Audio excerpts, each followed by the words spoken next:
Hey, what's happening, guys? Welcome back to the channel. Today we are returning to the My Favorite WWF LJN tournament, and I believe we're on episode 15, if I'm not mistaken. No, I lied. We're on episode 16. So round 1, part 16. And as you guys know, man, I film a lot of these episodes. Sometimes I might film 2 episodes in a day, 3 episodes in a day, etc. Or I might film a couple episodes of back-to-back days over the course of several days. That way I have all these videos already scheduled for release on a certain day. And so today today was either the 10th episode or the 11th episode premiered of the My Favorite LJN tournament. So, and no, I think it was the 11th today, and I think yesterday video, the 10th, what kind of stood out to me was I talked about it being a quarter of the way complete through the first 40 videos. And I know in a recent video, probably within the last couple of videos I made, I talked about episodes 13 or 14. In one of those 2 videos, I mentioned that I feel like I'm now at the quarter mark of being complete. Well, that's not accurate, because I was kind of looking at it as 13 out of, and even that's not accurate. Because 13 out of 39 would be like 1/3. So I think I said a quarter, but 1/3 would have been more. Would have been obviously accurate. 14 out of 42, 1/3, etc. I don't see this first round going more than 40 videos. Or at least it shouldn't. Obviously, as more and more figures that I add, will obviously expand the roster, expand the tournament a little bit longer than normal, but. When I first did this tournament, the very first episode doesn't count because the very first episode I ever made was kind of more of an introduction video, and it was obviously talking about the upcoming My Favorite LJN tournament, but really videos 2 through 27, so really it was a 26 episode tournament. So now when I look at this third tournament and I see that it's going to hover around 80 episodes, I think I did the count yesterday, I think it was like 77 episodes. When I talk about massive undertaking, it's ridiculous. I would love to continue doing the My Favorite LJN tournaments on a yearly basis because there's always new figures to add, and it's enjoyable. Now, if at some point I decide I'm going to stop acquiring new figures, then it's pointless to make these tournaments because we've already selected the winners, right? But with that being said, my videos are normally been hovering around 40 minutes lately, so I don't want to do too much talking at the beginning of the episode, and I want to hurry up and get the names drawn so that we have a relatively decent-sized video, around 30 minutes. If it goes 35, we can live with that. First matchup is the Ricky Steamboat Red, and that's kind of more of your prototype version. Versus Pink. That's tough. Pink Referee. That is a good one. Morocco. I call this one Morocco LSD. He will square off against the Hot Rod Black Piper. Okay, so that's one of the random customs I have. Next one is going to feature the White Leopard Brutus. And he will square off against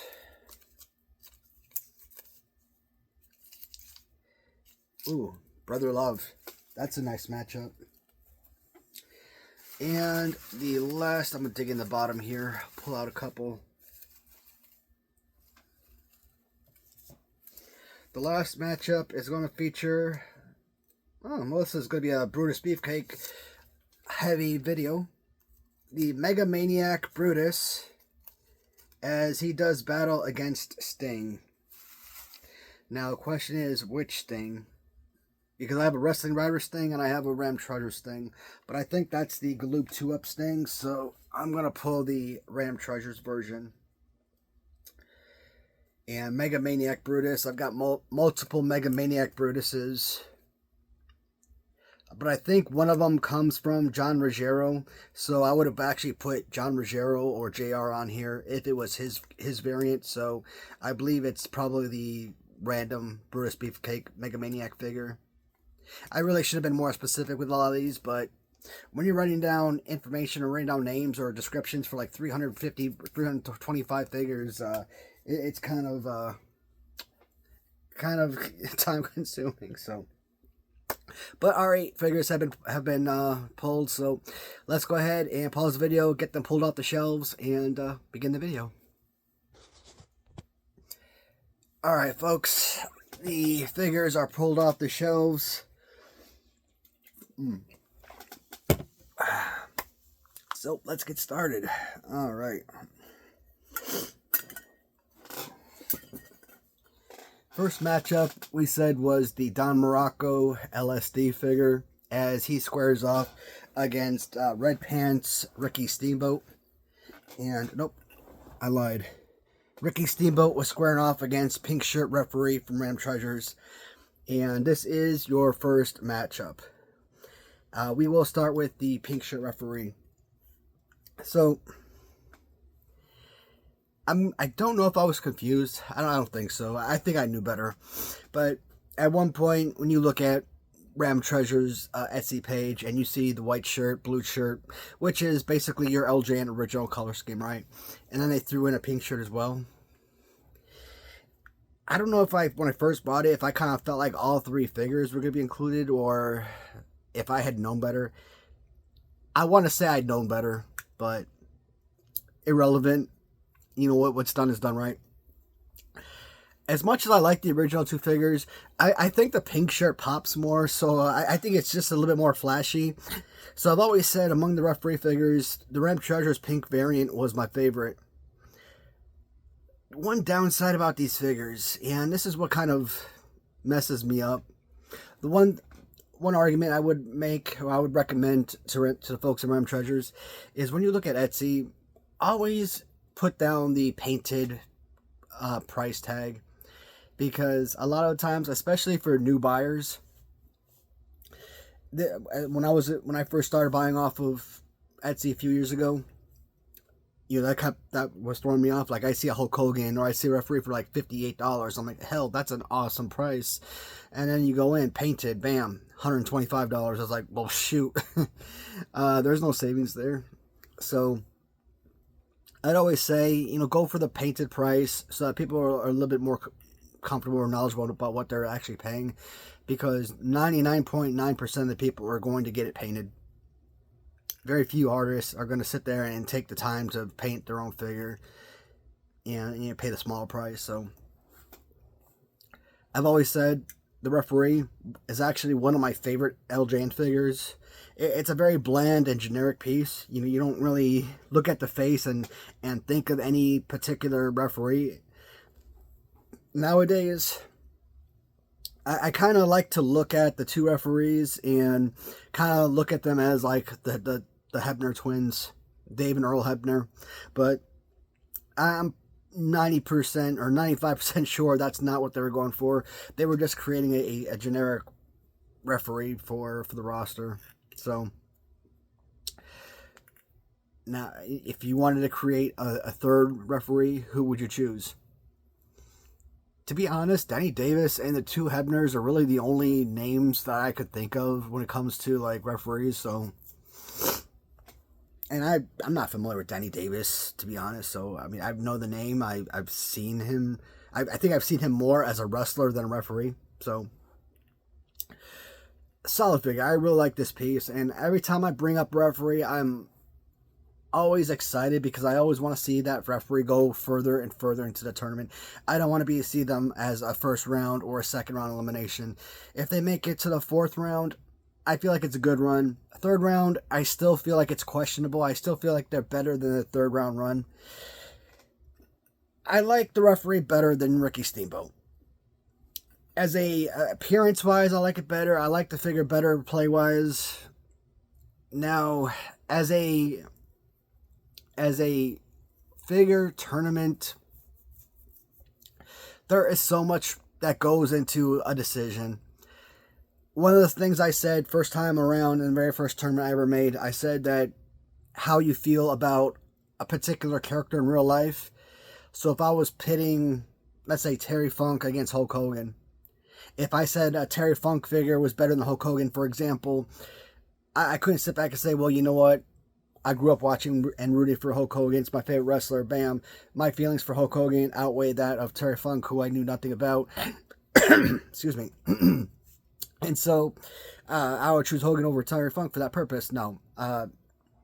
It really occurred to me during that first tournament that, of course, you know, your personal feelings and history, watching and rooting for and having fan favorites or favorite wrestlers and whatnot, favorite characters, favorite personalities were going to obviously play a role.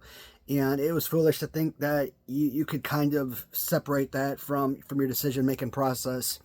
So in the second tournament, yeah, that nostalgia, that history played a huge part in making my selections. So first thing I always look at, we already know, bam, play pose. Got it. Next thing we look at is colors and designs. A very simple color scheme. 2 flat, bold colors. You're not really having any extra pieces in there. Okay. Light years better than what than what you got with the original LJN. Just a straight jet black pants and boots. Very simple and plain. And they're adding colors all over. I don't think he had... I'm trying to look at the figure on the shelf. I don't think he had colored wristbands. I could be wrong. But I know he had a black headband. So adding that detail into the head mold, incredible, right? We already know on the back of the card of the LJN that the original design was for red pants. I don't classify this necessarily as a complete prototype because I don't believe there were any graphics on the pants of that prototype. I think it was just straight red pants, and I believe it was black boots. I don't think it was green boots, but adding dragging to the boots, right? There are a lot of things I really enjoyed about this figure. This was a very early purchased custom. How early? I would say very early, 2022 maybe. So I know at one point back here where I have all of the the second set of carded mint on card LJNs, and then all the additional Remcos plus all the Jack specific 2 pieces and 3-piece sets. I used to have all of my media shelves, right, with all my DVDs and whatnot. And then at one point I started clearing those off or combining them into other shelves. And I had an open shelf of just my loose LJNs. So when you actually look at like my very first videos, my very first LJN tournament, and you see me in a dark basement because I didn't have the overhead lights installed at that time. The figures, I had them in order, obviously, by series and by how they kind of show up on the figure collection website. And this figure kind of sat behind his Ricky Steamboat original figure. Later on, I got the Wrestling Rider figure, so I had all 3. I don't remember which one I selected. I think I may have gone with the Wrestling Rider figure, but kind of looking at this with the overall look of this, I think this is a much better figure. I think among the Ricky Steamboats, I think this is probably the premier Ricky Steamboat figure with this body type. And I gotta specify with this body type because I do have another Ricky Steamboat in this tournament that's kind of like Galoob Tom Zank body type, and it's resin. But man, it's the one figure I kind of looked at and why I was so excited about redoing this tournament, because I thought that is the figure that might have a chance of winning this tournament. It's tough, man. I hate to lose another referee, but I have to go with Ricky Steamboat on this. And I kind of said it the last time I talked about Ricky Steamboat. As much as I knock on the figure, it's not as bad as I make it out to be. It's definitely not my premier figure. I still rate it very low, meaning I still put it somewhere near the top 10. Maybe not in the top 10, but definitely around number 11, number 12, etc. for being among the worst LJN figures. appearance-wise, for the talking original now, very simple color scheme, body or fighting poses and all that spectacular. So definitely not my favorite piece. And this version of Ricky Steamboat in the 80s, I'm not familiar with. Like I said, anything that you see in the Hasbro era, that's the stuff that I grew up watching, so that's what I'm most familiar with. But this is just an incredible piece, and just one that I could not possibly imagine losing out in the first round. We still have other referees, so there's still opportunities for a referee to advance very far in the tournament. Alright, the next matchup is going to feature the Hot Rod Black Piper as he squares off against Morocco LSD. I haven't done so because, man, I kind of feel like my brain would start to, like, melt if I did it, but at some point, I want to take this figure and I just want to kind of, like, just stare at it for a long, long time and see how much that screws with my brain. To see if it actually does anything. So there are 3 Don Morocco figures that I picked up from Mark Hackenberg around the same time. At the same time. I picked up a red shirt Morocco. I picked up this version. And then I picked up the one with the white shirt with kind of like the tidal wave on it. We'll start with Don Morocco. I'm wondering. I think Raider Nation had actually had a very similar figure to this on their page. You know what they did, but as much credit as I give to Kenny for his designs for a lot of his customs, it's one of those figures, yeah, I would love to pick up just because it's a Kenny Lester design, right? But it just, for the price that they were asking, it just wasn't done extremely well to the point where it was worth the money. This, I call this an LSD figure because of because of the colors, and obviously that's exactly what it is. And it's trippy, and it's a fun figure. Do I like this better than the black original Don Morocco? I'd say yeah. Only because the design is so much different, and that's why I love customs. I love getting those fresh, new takes on existing figures. And for those who love collecting, once you finish the collection, the original collection, that's it. The fun and enjoyment of collecting is gone. You're going to have to move on to something different. But if you love the LJN collection line, or the LJN line, and you want to keep collecting custom routes, seeing them in different poses, seeing them in different color schemes. Like I said, a very fun and unique design. Don Morocco was one of those figures I never had a duplicate of, so I never got the opportunity at the very beginning when I was kind of getting the play and feel for the figures. So I didn't really understand how well he would have played as an action figure. And then I kind of got a duplicate in one day because I said it before, I never wanted to touch my main display. I didn't want to sit there, beat them up, and throw them around and risk paint loss and damage, because my main collection is, well, it's my main collection, and it's for display, and I want to keep everything as pristine as possible. So I only used figures that I had duplicates of. And you get Don Morocco, and you look at the figure, it looks amazing, play-wise, but it's just not. Not as bad as like a Tito Santana, but when the arms are super low, it's not as fun. It's serviceable, most definitely, but definitely not one of those more pristine figures.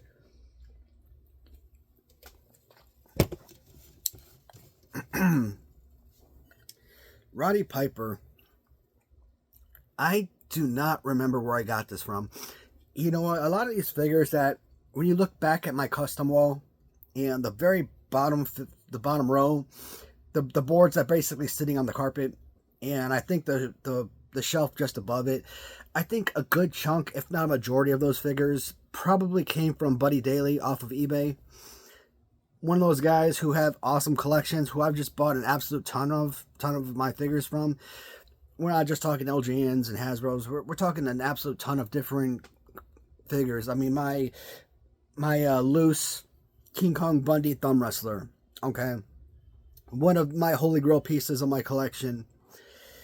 One of my top 5 must keep items based on all the figures that I have. So, Stinger GQ, again, a guy I've talked about for years. You know, one of my favorite sellers. And I don't think he's a customizer, but he does have all these amazing customs and all these amazing figures. So when I buy from him, I buy an absolute bunch. And you save on shipping costs by doing so. So you win $200-300 worth of figures. And I think that's where a lot of these figures come from. Over time, I think a lot of the paint started coming off and whatnot. You can see it on the back and in front of the t-shirt. But at one point, that this figure was pristine. Jet black shirt straight across.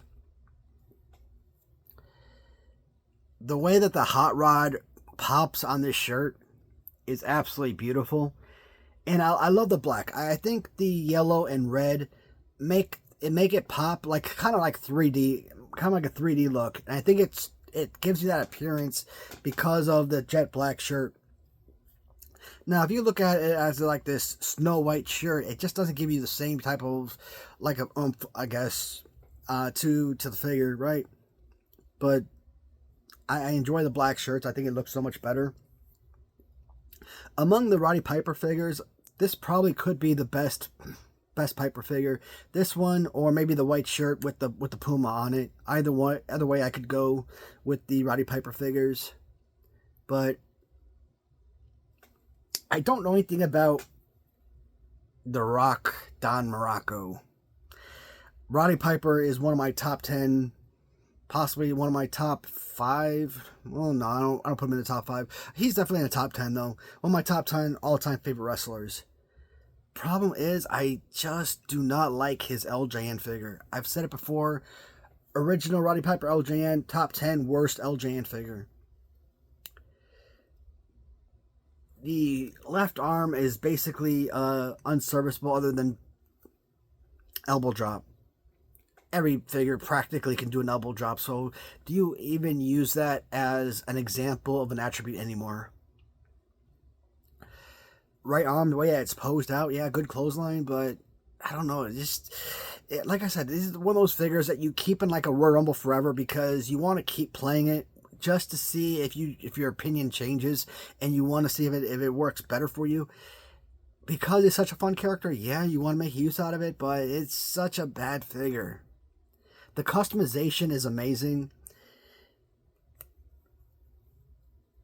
but outside the custom, that's it. Both folks that made these figures did amazing work. Mark Hackenberg, again, with around 20 or so figures in this tournament, we're going to see a bunch of his figures go very far because, again, he has some of the best designs. I think this is a fantastic design. Trippy. I don't know how else to describe it other than trippy. Yeah, for me, Don Morocco had to be the winner in this battle. It was made the most sense for me. Alright, this one is going to feature White Leopard Brutus Beefcake as he squares off against Brother Love. And we'll start with Brother Love. Before Ram Treasures, before they started building more and more figures onto the roster, at one point, I think I had Brother Love as like their number 5 best figure. And this is nothing more than a white velvet cake figure. But I kind of like the fact that they embrace 2 awesome figures to create this piece. So you look at the fighting pose with the forearm and the hands. All right, bam. They used a Nikolai Volkov for the upper body. Got it. Then you look at the knees and the legs. All right, bam. They went with a Jim Brunzell figure for this figure. Outstanding. If they had done this with Bob Backlund, said, hey, we got the Jim Brunzell right here for Brother Love, right? Even though, yeah, this is, like I said, Nikolai Volkov. But we're going to use B. Brian Blair for Bob Backlund. If we had done manager Bob Backlund, put him in a suit instead of just fighting gear, you would not see the rubber. You would not see the skin. Imagine if this was a wrestler. Change out the head, make him Bob Backlund, make him Ron Bass or Hogan or Savage or somebody. Put him in trunks. And just trunks and boots. Based on the pose, legs, arms, everything, fantastic figure still. But I'm curious what it would look like with just bare skin. You don't see bare skin. All you see pants. You see a jacket. You see a shirt, a dress shirt. So I think Bob Backlund could have been improved upon if it was this sort of figure. A very plain overall figure. Like I said, color scheme is relatively simple. It's like 95% white. And then you look at figures like Demolition, which are like absolutely immeasurably incredible with their black chaps and vests and spikes and everything. It's like awesome. Face paint, incredible. But this is one of your top 5? Absolutely. Deserved it. But like I said, since this figure came out, there were several figures that came out afterwards, and I still had this probably in the top 5. But later on, when you start getting in Jerry Lawler, and then you started getting in Undertaker and Dusty Rhodes, throw in Terry Taylor even, throw in the new Demolition or Road War, or not Road Demolition, the new, oh yeah, you could throw in Crush, you could throw in the new Road Warriors. This is probably not even a top 10 figure anymore. Still one of my favorite Random Treasure figures. Bruce Pritchard actually has a podcast. I always see it on YouTube, but I never actually click on it to listen to them. I guess because they're like hour and a half long podcasts, I kind of stick to the things that I watch consistently. Like, like Cubs podcast type of deal, which are like 30 minutes long, or some of the YouTubers that I watch a lot, I'll always click on their videos and watch their stuff. But like Hannibal TV, I think, they always have like these podcasts and stuff with famous wrestlers and managers and promoters and what have you. Awesome piece. I've seen other customs, and they do pretty good jobs with Brother Love, but the face always is like super apple red. And I like the fact that they got a nice shade of pink in there. So I think this figure was done really well overall. And there's a reason he's one of my favorites. Brutus Beefcake, again, here's another one of those figures that I talked about that I got very early in my custom collecting. There was a point where I was picking up customs here and there, and I'm like, you know what? Because at the time when I got this, I still had not finished off the LJN collection, the main action figures, right? So it's like, I really should save my money and focus on getting the original figures before I pick up any customs. But you know what? Getting a custom here or there isn't going to hurt. And I really like this one because, one, yeah, it was a different take on Brutus Beefcake, sure. And two, and I think most importantly, it reminded me of your Zebra Pants Brutus from Series 3 Hasbro. So it definitely had its appeal to me. There was, I don't know if he wore this in WWF. I'm not talking Brutus, not talking about the Zebra Pants, but talking about, what was he? Was he called the Zodiac? I think that was a WCW gimmick. I I never watched Zodiac Brutus Beefcake, so I'm thinking WCW. And I'm thinking maybe that's what this was based on. I don't think this was based on the actual Series 3 Hasbro. I always consider Brutus Beefcake to kind of be like a mid-tier figure from the line. Maybe because of darn thumbs. I despise, I don't want to say I despise, but I don't like the figures that have the thumbs up or the pointer finger or whatnot. It just, I always feel like those things get in the way, like they could break, and once they break, bam, your figure is ruined. But it's still a very playable figure. You could do a lot with the figure. I don't know. Not as good as his teammate Greg Valentine, but still a very solid piece overall. There are a number of Brutus Beefcake figures in this tournament.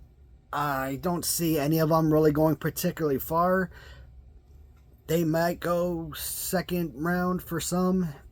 You might even see a couple go into the third round, but once you get into the third round, man, you're really going to have your best of the best solidified by that point. So, to me, Brother Love has to be my winner. Is he going to make it into the third round? When I make these choices, I'm not just thinking, okay, who's better right now that has an opportunity that should go to the next round. My mindset always has to be further than that. When I look at the matchups, I gotta think, okay, yeah, they're better to beat this figure now, but which one of these figures have the better opportunity to advance past the next round and past the round after that? Beefcake can beat a lot of people in this tournament. I just think Brother Love can beat more. And I think Brother Love can beat more of the elite figures than Beefcake can. So, Brother Love is moving on to round 2. And I said this was a more Brutus Beefcake-heavy tournament, or Brutus Beefcake-heavy video. So, the last matchup is also going to feature Brutus Beefcake as a sort of Mega Maniac version, as he squares off against Ram Treasure's Galoob 2-Up of Sting. We will start with Sting. Oddly enough, of all the Galoob figures I had as a kid, kind of looking through, I had Ric Flair, I had Sid Vicious, I had Lex Luger, I had Ron Simmons, I had both Steiner brothers, that's 6, and I had Brian Pillman, that's 7 figures. You would think that Sting would be one of those figures that we would have had as kids, but we never did. This right here, I don't like that. I know that figures like Macho Man, original LJN, get a lot of love. I know figures like this, for Sting from Galoob, gets a lot of love as being such enjoyable, playable figures, but they're not playable. That's the problem. A lot of people who I watch, a lot of collectors, a lot of vintage channels, or people who make videos about being back in the 80s, like a Krypton from the 80s or something like that, right? A lot of these different channels that I watch that are very similar to those, they always talk about playability, just like me. So a lot of us kind of have the same opinion in the matter. But when they talk about figures that they absolutely love, they always talk about like this and Macho Man being good figures, and I'm like, I don't see it. Design-wise, it's incredible. I mean, graphics, scorpions, right? The face paint of the figures. This is a solid piece. I forgot who it was, but a long time ago, one of my viewers, he mentioned to me that Galoob were small statues. He used that description.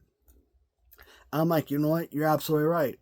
If you stop looking at Galoobs as action figures, just look at them as small statues, they could potentially be one of the best looking action figures ever made.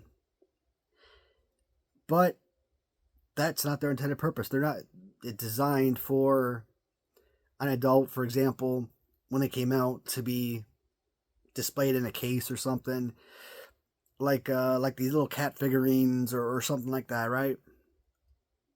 They are made for children for play. And a lot of the designs were terrible.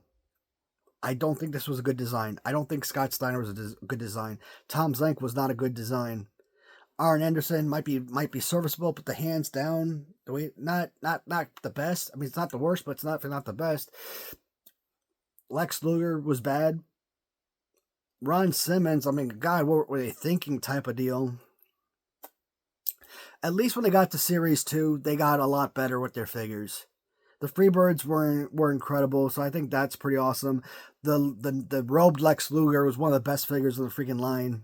Okay, even the Sting, even though his hands were all like this, with the design of the outfit and everything, was still a fantastic figure. So, with that all being said, it is Sting. It is my all-time favorite WCW wrestler, and do I classify Sting as one of my top 10 favorite wrestlers, period? Freaking maybe. I mean, I don't know. Like, his entry song, as kids, you go to like Kmart or something, or Adventures, and you get like one of those Coliseum videos, you know, like best of Hulk Hogan type of deal, but you get like best of Sting. And you hear that, you know, Man Called Sting theme song playing. I mean, Real American for Hulk Hogan is the only theme song that really pumps you up as much as that Sting theme song. He goes up against a really good Mega Maniac variant of Brutus Beefcake. And when I look at these pants, this kind of reminds me of the Hulk Hogan WCW look more than Brutus. Again, I wasn't watching WCW, so I don't know a whole lot about this particular look for Brutus in WCW. Was he wearing this? I'm sure he was. But I'm pretty sure they were probably going with the Mega Maniac when he and Hogan teamed. Hogan obviously all red, yellow boots. After his injury, I believe it was a boating accident, kind of like fractured his face and nose, so he had to wear that mask. John Ruggiero has a really good variant of this with the actual face mask attached, and shears attached. But the shears, I think I actually broke. I didn't break them. The figure fell off the shelf. That's why I say those stands from so-and-so are not the best. I don't want to mock his hard work, but considering the amount of money I spent on those stands, yeah, I'm kind of angry considering all of the accessories, all the figures that fallen off the shelf and the accessories have broken. So I'm really disappointed about that, but that's a conversation for another video. This ain't easy. Sting is still a good figure. It's just not a fantastic playable figure, but it's a serviceable one. And this figure upscaled into rubber form. I said before, Ron Simmons, regular 4-inch hard galoop figure, bad figure. Ron Simmons upscaled to rubber form. It just means it's just more special to me as a LJN figure. And I feel the same way about the Sting figure. It's not bad. It isn't. Do not be fooled by my comments about talking about the pose and yada yada. It's a good figure. It's just not great. So Sting is still a figure that could go very far with the right competition because he has name recognition and someone that is very nostalgic for me, someone that I cared about watching growing up. Most definitely. I just think that Brutus Beefcake has a much better overall design, even without the face mask. Colors is spectacular. Pose is solid.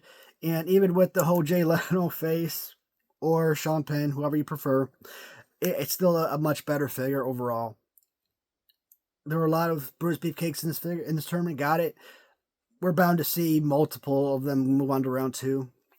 So, to me, it's neck and neck, but I feel like Brutus Beefcake is the best choice for me. Alright, I'm probably going to stay down here and make at least one more video today and get both of the videos uploaded on their respective days. So,